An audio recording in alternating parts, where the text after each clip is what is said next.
This week, join me in the American Southwest as I explore one of archaeology's greatest mysteries. Why did the ancient inhabitants of this land, the Anasazi, build these incredible cliff dwellings, only to abandon them decades later? And seemingly disappear from history. Unbelievable. To find out, I'm gonna take to the air, dangle from dangerous cliffs, and explore some of America's most spectacular archaeological sites. We're digging for the truth, and we're going to extremes to do it. I'll meet you over there.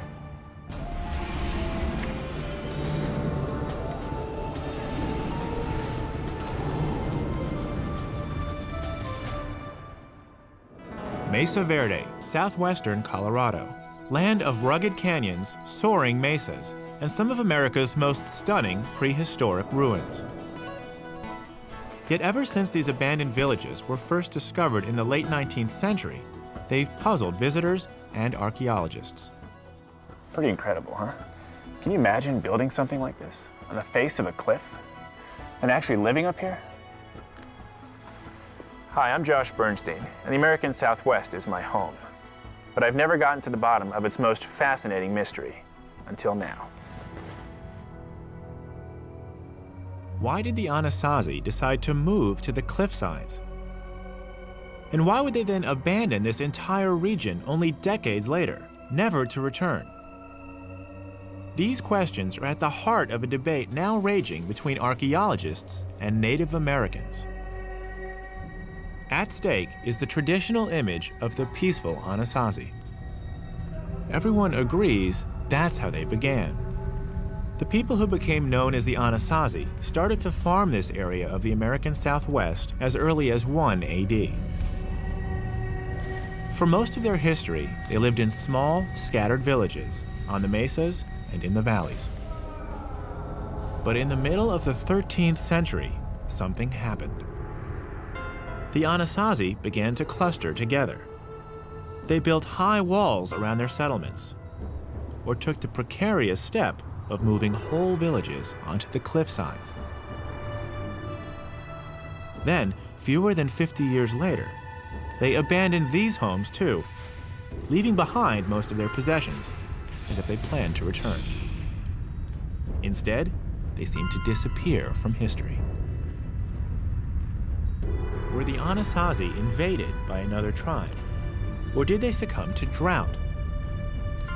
Why did this complex and far-reaching civilization suddenly collapse? What happened? My exploration begins with Larissa Kumawana, a ranger at Mesa Verde National Park. In addition to her years teaching people about these ruins, Larissa is also a member of the Hopi tribe. The Hopi claim the Anasazi are their ancestors, and Larissa's insights may point me in the right direction. So there's no running rivers, no streams in the bottom of any of these canyons. So their main water source would have been seep springs. So there's no water down there? No water The down only water the would be in the back of these alcoves here. It is why it's thought that's the reason why the transition happened, from the mesa top sites down into these cliff dwellings. You got the water source right there. Why not build closer to them? Larissa's answer was practical, but I felt it avoided an important question. The Anasazi could have accessed these seep springs without living on the faces of these cliffs. Why subject an entire community to such exposure and risk? Many archaeologists now think that the ancient Anasazi had a darker side, marked by massacres and even cannibalism. Could violence explain the move to the cliffs?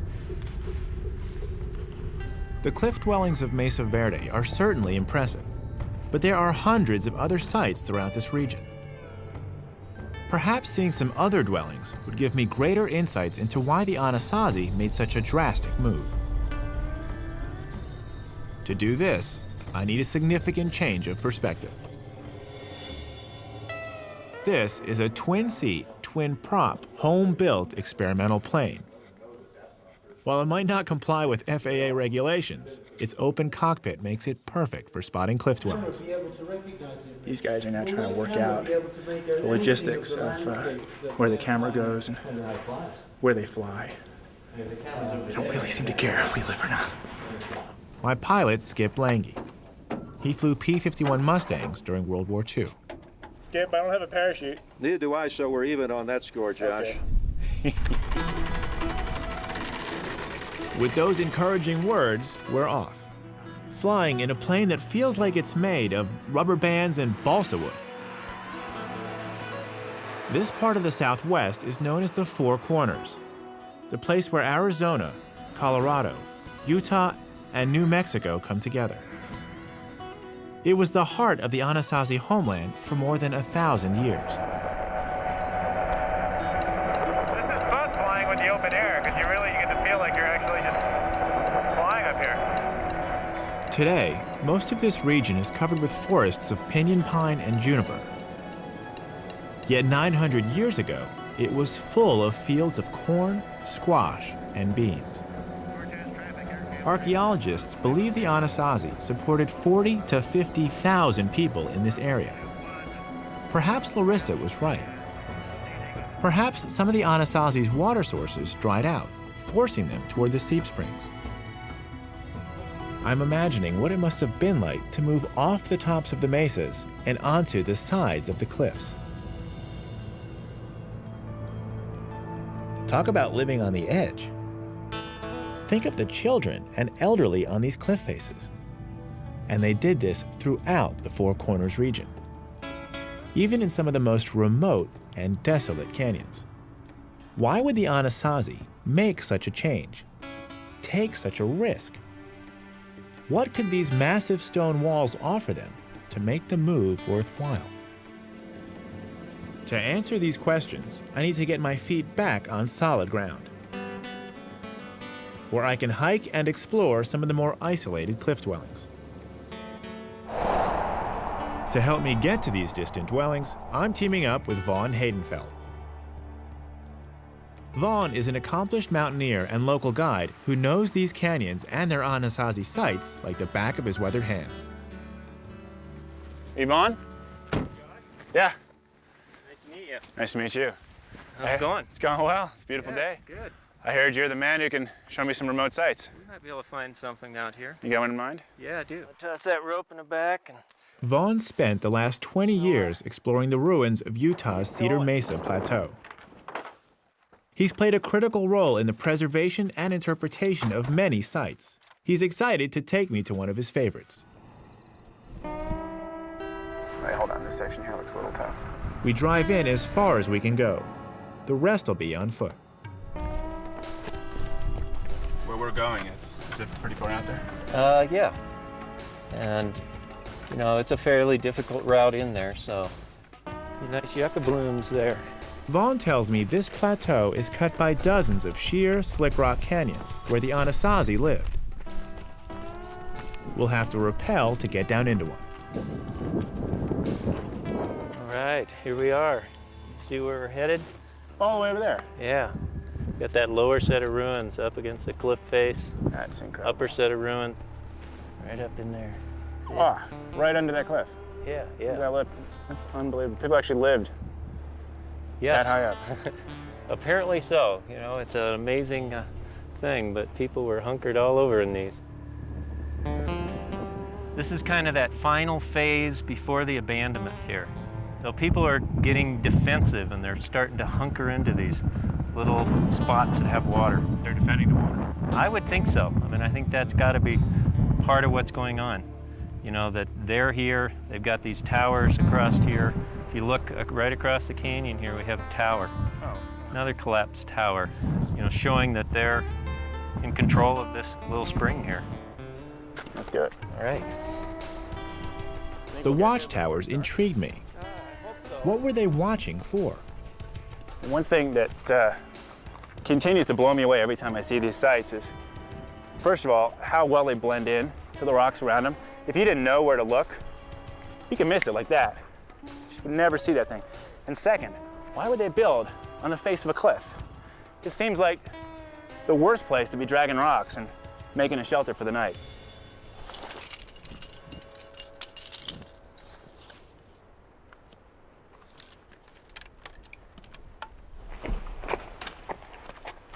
So Have you used this tree as an anchor before? No. Here. Okay, seems okay to me. I'm gonna also. How far down is the straw? Looks pretty far down there to me. One of these days, I'll get used to doing stuff like this. Hopefully the rope will get to the. As long as our rope hits. Rope. You know how to buckle it and all that? Have you used this kind of rappel device before? No, I don't do a lot of rappelling. Uh-oh. So, are you comfortable doing this? The walking off the cliff part would be all right. But you've never really... I don't usually use a rope. I thought you said you've rappelled. Yeah, I have rappelled. I just don't usually tie myself in. You feel, I mean, you guys, this is your choice here. I mean, They don't care if I die. I'm not, Thanks for good TV. The trick is the Did I tell you? I love you, Mom. Just in case you forgot. the trick is the getting down to the bottom. Have you rappelled down this section before? No. So you don't even know when I'm. I don't do that. Yeah, I don't know what you're. But if you get hung up down there, there's not much I'm going to be able to do to help you. You mean if my feet get over my head? Yeah. Or, What else could happen? Flip upside down? yeah. Just understanding how how your descender works. Well, you said it's 2 ropes that's thick, so I'm gonna be feeding it through. And if this way I break on, keep my feet wide. Right. Sounds good to me. What the hell? That's why we're here. And with that, I begin my descent. Goodbye, I love you. The really hard part comes halfway down, where the rock face just disappears. One wrong step here, my feet flip over my head, and I'm in serious trouble. I'm in southeastern Utah, rappelling down a cliff face. Just ahead's the lip, the toughest part.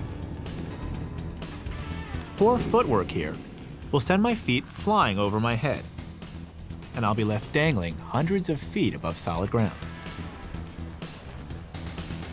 I'm past the lip. I can almost hear the sigh of relief from my guide, Vaughn Haydenfeld, who's easing me down.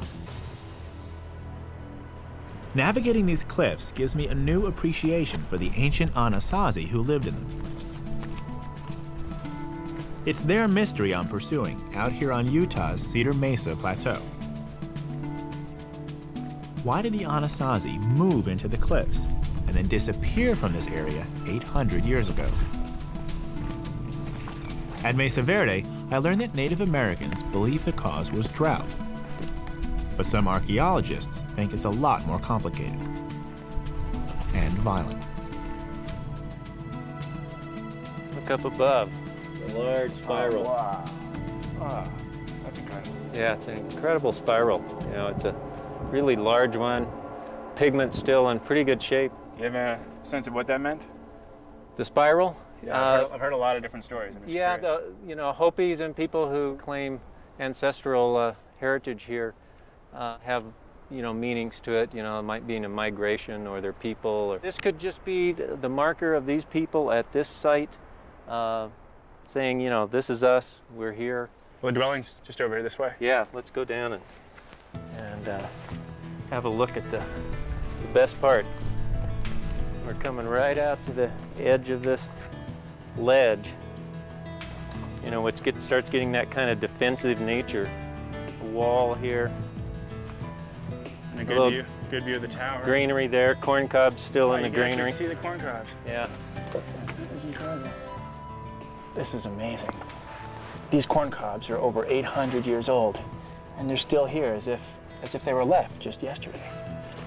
Unbelievable. We're coming right out to the edge of this ledge.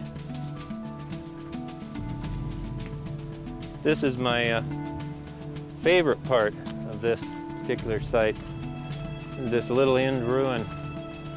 All the rock art images on this whole wall. It's a large panel. We have bear tracks and mountain lion tracks. You've got this bighorn sheep down here. Anthropomorphic figures. Big, long zigzag that comes across this whole entire wall panel. Oh, wow. And here she is. Yep, this is kind of the jewel at the end of the trail. Honey, I'm home. Wow. We came down all the way back there. Yeah. But why live here? Why build this here? I see the tower, right, which we saw on the way down. I guess it's the view. This is, I mean, it's a stunning view, but you know, the question that what I don't get is, this isn't easy. You know, they had to bring these rocks here, if not break them from the wall, and there's a lot of work. Yeah. So why? You know, why live here? Why bring their babies and their grandchildren to such a precarious location and live their lives here? Because something's going on that's forcing them into these kind of situations. And you think that was warfare or well, there was tribal certainly strife unrest, going on. yeah. There had to have been something to get people to have to bring their living up into these kind of places. Mm-hmm. You know, out on ledges. You know, you've got huge drop-offs right out from your doorway. You can't really see. You have to mix mortar, get water up here to mix all this mortar to put these stones together. It's just an amazing amount of effort, and it's not easy. As you can see, the closest water here is down in the canyon bottom. What are these holes? They're called loopholes. What are they seeing? This one shows me basically that big rock. Yeah, which Right could be there. a route of people coming up into this site. So if you start looking at these, they're called loopholes. If you start looking through them, a lot of times along walls, they point in different directions and show you things water hole. happening. So some people would call this a very defensive posturing type of aspect to this architecture.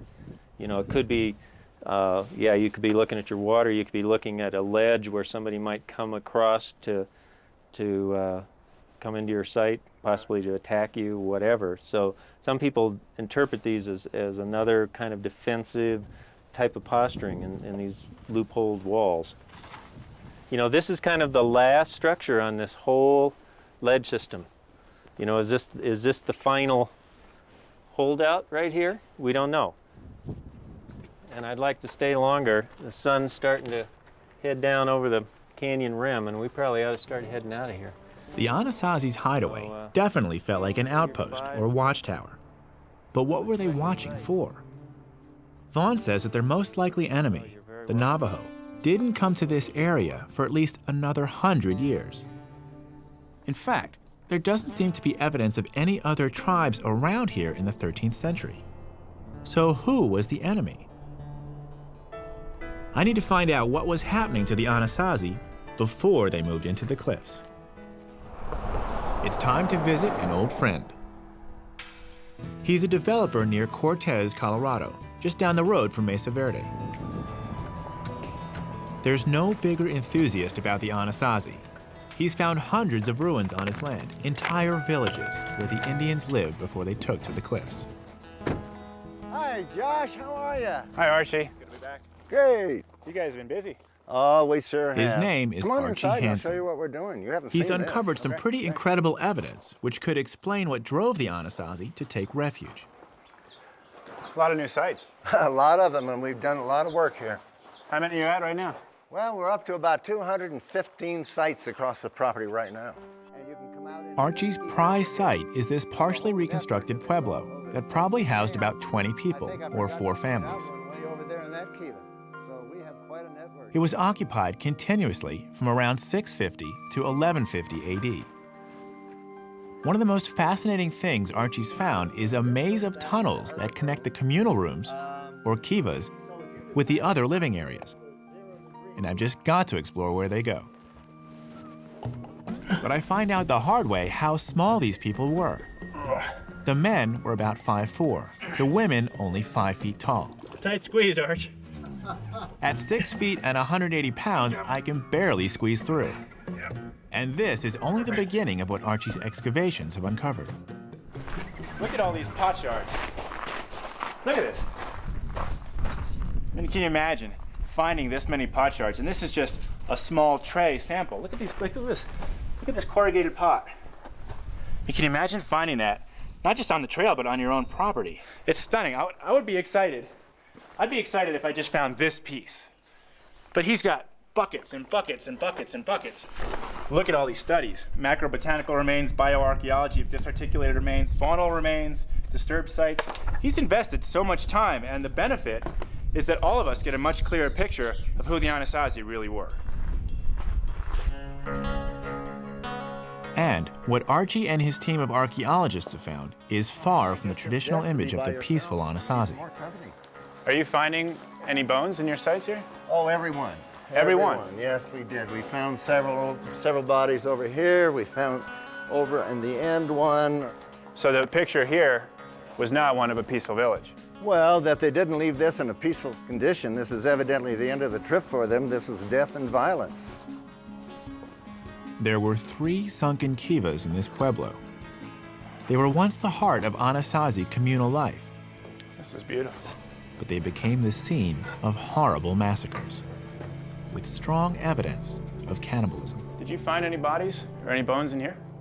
In this particular one, no, but we found some that were in the center one and the other one down at the end. All of them indicated cannibalism? Everyone contributed to it. Yes, they were broken up. There are many different signs. The signature of cannibalism is extremely positive.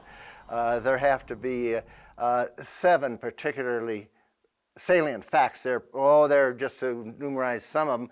Pot polish on the end of green strict fractures. They have to have the bones broken open, the marrow extracted from that, bodies disarticulated, heads missing, vertebrae there, no hands, no feet.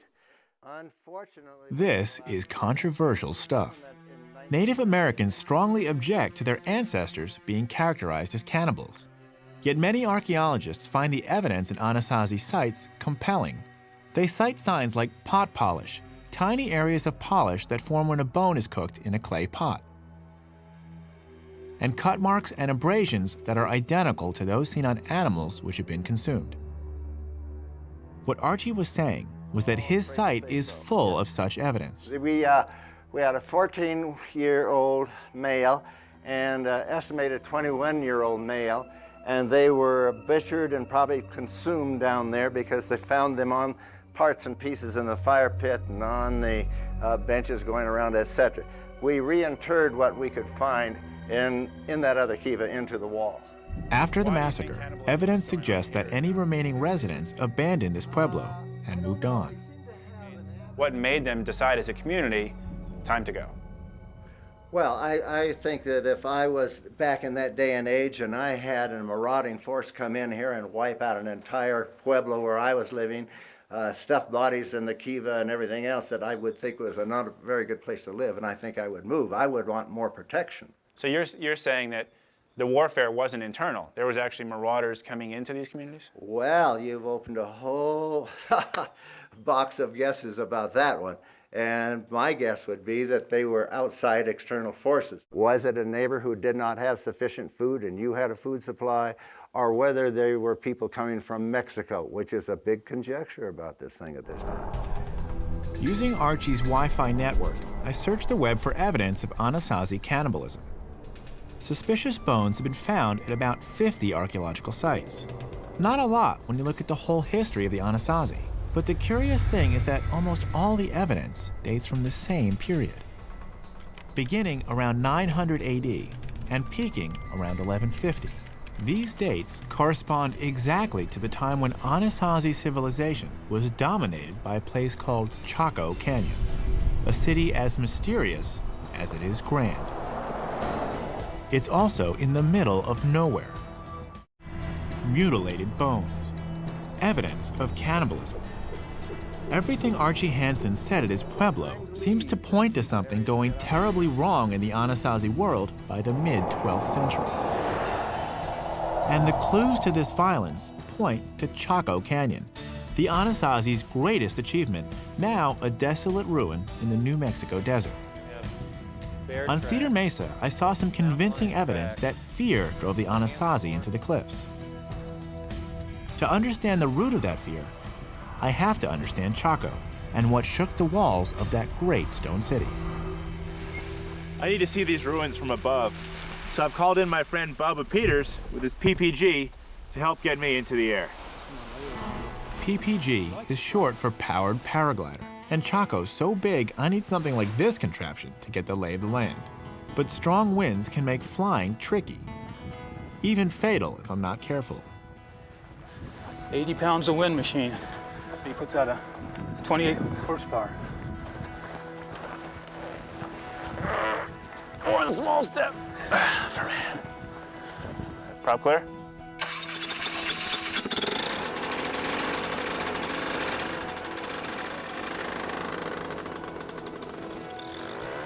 If you can run 30 feet with 80 pounds on your back without getting out of breath, you can fly a PPG. If it's calm, you can travel about 25 miles per hour and stay up for 3 hours on just 4 gallons of gas. Pretty economical for views like these.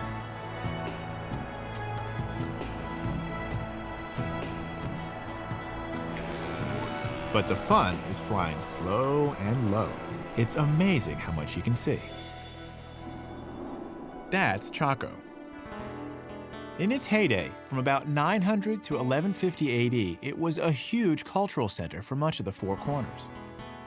People dragged tree trunks for up to 50 miles to erect these enormous buildings.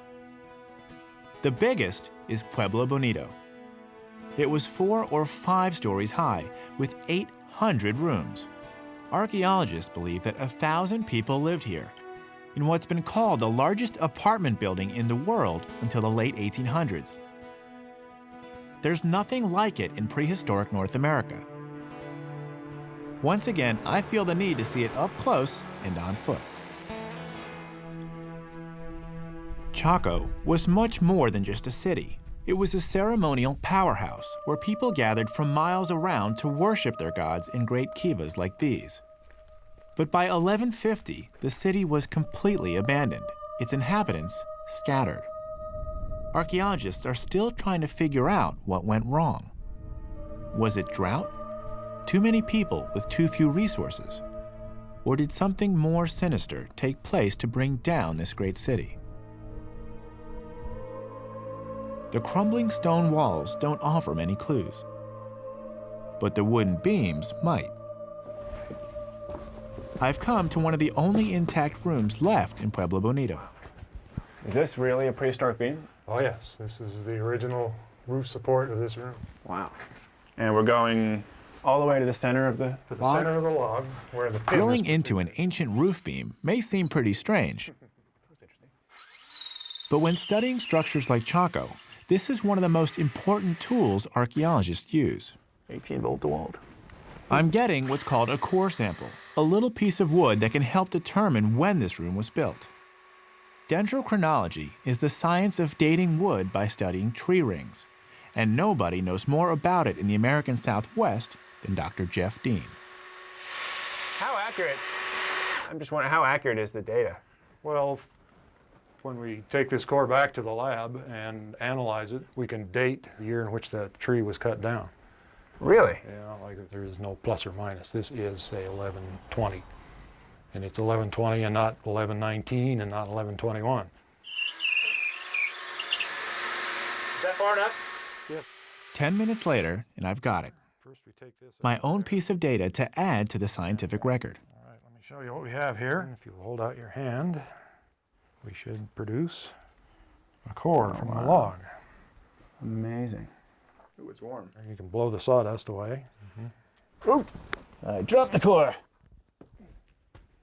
Still good. Okay, well, let's take that Turns out. out this little sample carries an amazing amount of information. Tell me what we got. Yep. Let me show you what we just did in there. This is a cross-section of another Chaco beam. So this core is dated by matching the ring width variability in this sample to ring width variability in this one. So each, let me sure I get this. Each ring is a year. Each ring is a year. Big rings mean wet years. Small rings mean dry years. And then by laying this core sample against it, We can find out find out where the core sample where this is. goes in the, Yes, in the years. that's right. And then how do we know what year we're looking at?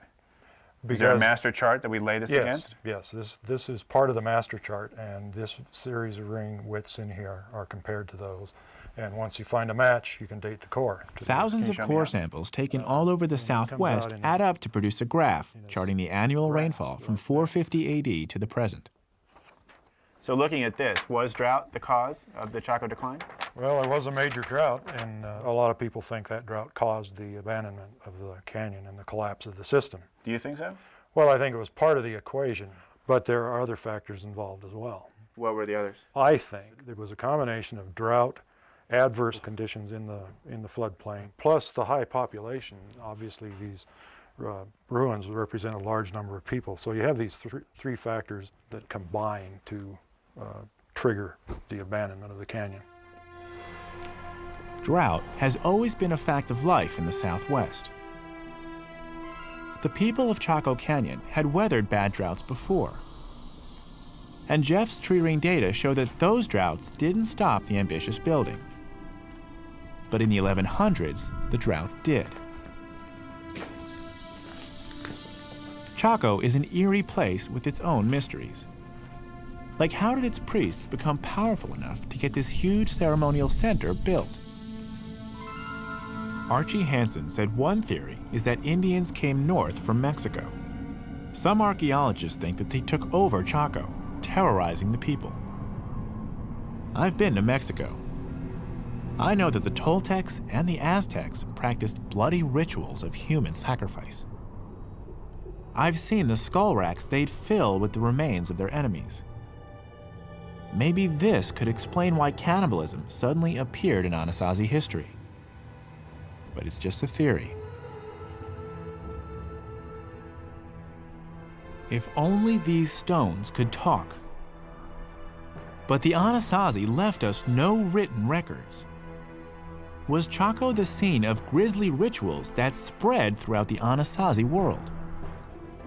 Today, some archaeologists are seeking answers to Chaco's mysteries in the smaller communities which help supply the great city. Dr. John Kantner and his archaeology students from Georgia State University are digging at one of these ruins. I'm hoping John will be able to tell me more about what happened at Chaco. What is this site that you guys are excavating?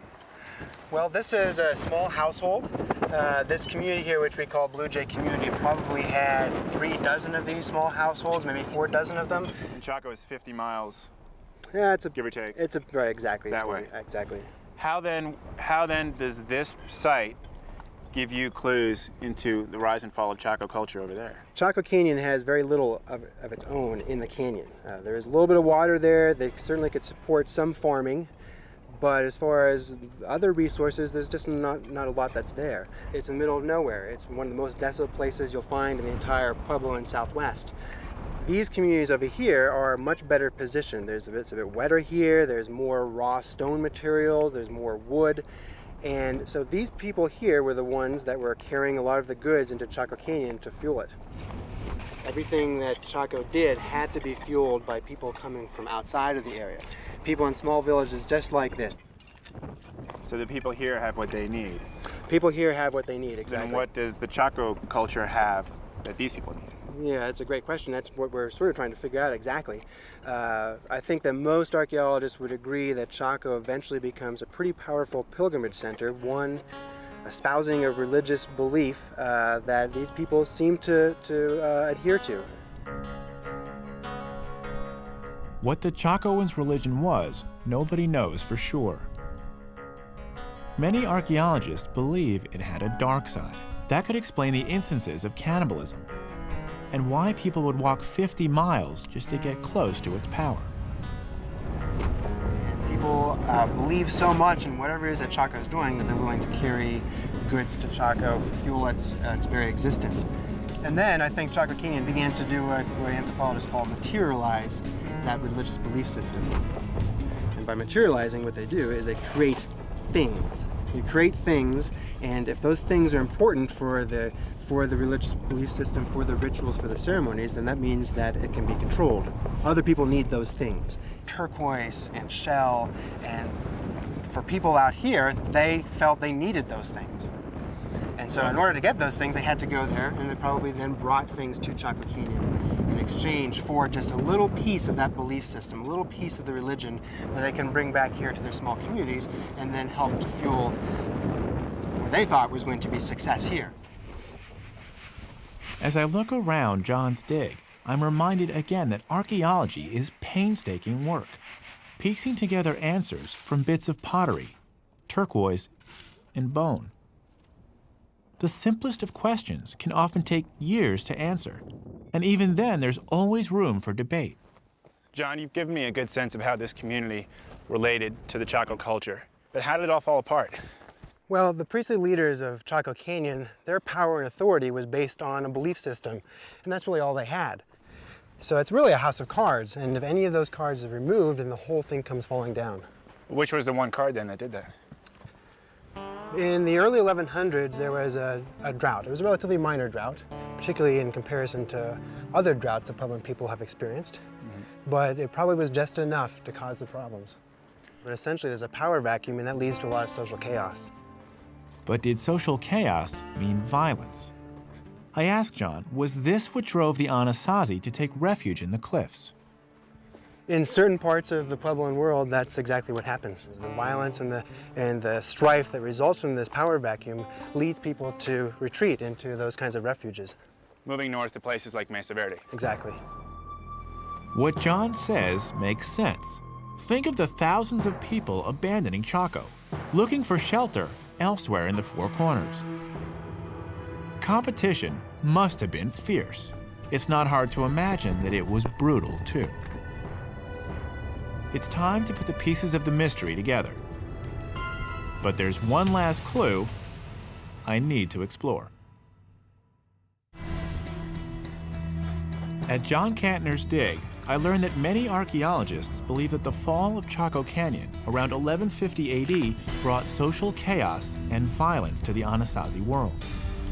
That's about the same time cannibalism peaked, and when Archie's Pueblo experienced its brutal massacre. Is this the answer to the Anasazi mystery of why they moved into the cliffs and then abandoned the Four Corners?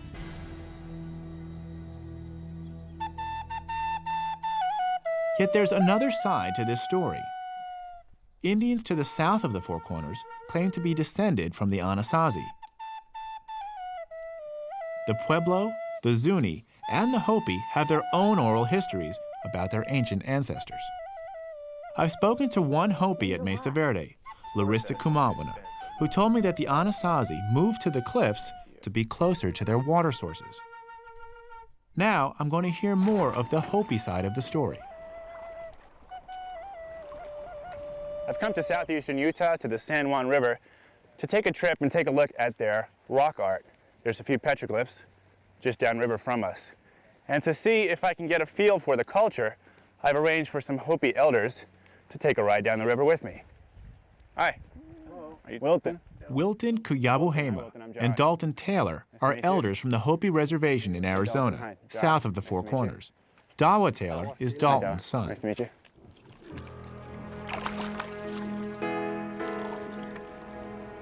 Native Americans who claim ancestral ties with the Anasazi are very hesitant to share their clan histories. It's private, and out of respect, I'm cautious with my questions. Do you have a personal perspective on the Anasazi and what they did out here? The Anasazi, I think there's one misunderstanding about the word Anasazi. Yeah. And in Hopi we call them Hisatsino. Hisatsino. People of the past. The term Anasazi isn't exactly popular among people who claim to be their descendants. That's because it's a Navajo word that means ancient enemies. Today, many prefer to use the term ancestral Puebloans instead of Anasazi. We near a bend in the river. The elders are quiet, so I'm quiet too. But I'm hoping that the petroglyphs we'll soon see will be enough to set them talking.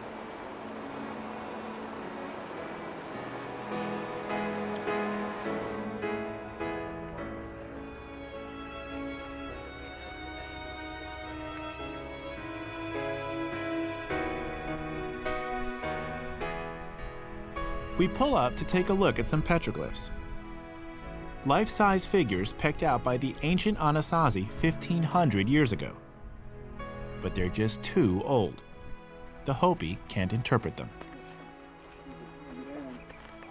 Yet nearby are some other petroglyphs they find very familiar. Looks like there's something right here. Oh yeah, that's the spiral. That's a spiral. That's a migration story right there. Migration. Oh yeah, come on up. So here, they occupy, it's the center where they occupied it, and when they go this way. To the Hopi, the spiral means their people were once here, at this place in the Four Corners. To them, the Anasazi mystery is simply a story of migration. They abandoned the area because it was time for them to go, not because of social chaos or violence. Looks like there's a head here.